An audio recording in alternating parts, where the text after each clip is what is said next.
Of infertility and recession is forcing some hopeful parents to get creative. In the US, it costs as much as $100,000 to use a surrogate mother to start a family. But get on a plane to India and it could be much cheaper. RT Priya Shridhar met one couple who did just that. Eric and Susan Freudenthal came to India from Texas 2 weeks ago. India is a bit of a challenge for someone who's used to traveling in the States and in Europe. But you figure out your way around. Susan, you should come up and take a look. And they're not here to see elephants and buy bangles. They also came to meet Peter for the first time, their new baby boy. It was the easiest pregnancy I ever had. Although Peter is genetically their baby, Susan didn't actually give birth to him. Hey there, little guy. An Indian surrogate who they'd never met did. Around 10 years ago, we decided we would try to have a child, and it didn't happen naturally. We'd pretty much given up hope, and we spent a bunch of money.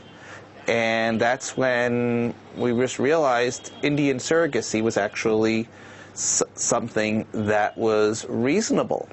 Surrogacy is the latest trend in the outsourcing relationship between the West and India. Since the recession began, doctors here say they've seen a demand for their services quadruple, and most of that interest is coming from abroad. That's because the price tag of surrogacy is a quarter of what it costs in the United States.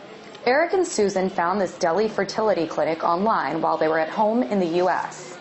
They paid the clinic $25,000, which covered everything from the surrogate to the lab work. In the United States, they would have spent 4 times that much. The surrogate herself receives anywhere from $6,000 to $8,000 for the job, an amount of money that is hard to say no to for many of these women who are poor and uneducated.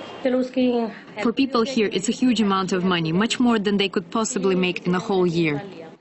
After Neelam Chauhan's husband left her, surrogacy seemed the best way to support her 2 kids and mother. At the end of the day, they get what they want, and I get the much-needed money. But it's this sense of desperation that critics fear make these women vulnerable. That because women are poor, because they are available because they have the challenge to survive, and for just survival, they have to sell their womb, and here are people who are exploiting it. For Eric and Susan, however, the issue isn't so black and white. They're happy that their Indian surrogate gave them a shot at completing their family. You know, she didn't seem at all upset. She seemed like she did something really nice. And as far as I'm concerned, she did. Ending their 10-year journey to have a baby in a place they never expected. Priya Shridhar, RT, New Delhi, India.